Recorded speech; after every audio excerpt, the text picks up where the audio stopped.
பழனி மலைக்கோவிலில் உண்டியலில் பிளாஸ்டிக் கவரை சொருகி அதில் விழும் காணிக்கையை களவாடி வந்த நபரை போலீசார் கைது செய்துள்ளனர். நூதன முறையில் பழனி மலைக்கோவில் உண்டியல் காணிக்கையை திருடி கல்லா கட்டி வந்த நபரின் பின்னணி என்ன? உண்டியலில் பிளாஸ்டிக் கவரை சொருகி அதில் விடும் காணிக்கையை களவாடி வந்த நேக்கு திருடன் இவர்தான்.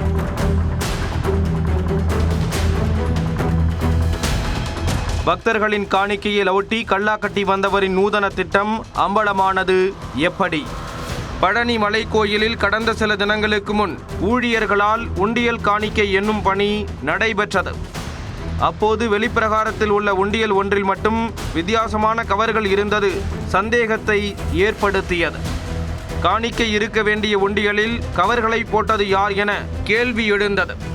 உடனே போலீசாருக்கு தகவல் தெரிவித்து சம்பந்தப்பட்ட உண்டியல் வைக்கப்பட்ட இடத்தின் அருகே உள்ள சிசிடிவி கேமராவின் பதிவுகளை ஆய்வு செய்தனர். அதில் திடுக்கிடும் சம்பவமாக மர்ம நபர் ஒருவர் உண்டியலில் பிளாஸ்டிக் கவர்களை சொருகி வைத்துவிட்டு சென்றது பதிவாகியிருந்தது.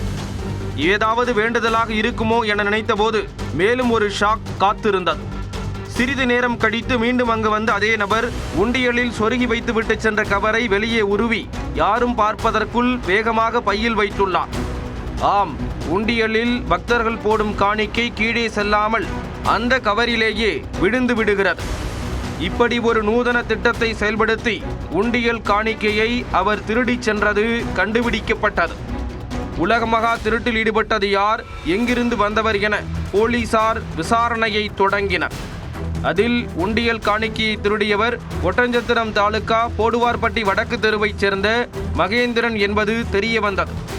உடனே அவரை கைது செய்து போலீசார் நடத்திய விசாரணையில் சிறிய அளவிலான நிதி நிறுவனம் நடத்தி நஷ்டமானதால் இந்த செயலில் ஈடுபட்டதாக கூறியுள்ளார். இதனையடுத்து மகேந்திரனை கைது செய்து தொடர் விசாரணை மேற்கொண்டு வருகின்றனர். உண்டியலில் பாக்கெட் போன்ற கவரை சொருகி அதில் விடும் காணிக்கையை களவாடி வந்த நபர் போலீசில் சிக்கியிருப்பது பழனிமலை முருகன் கோயில் பக்தர்களிடையே அதிர்ச்சியை ஏற்படுத்தியுள்ளது.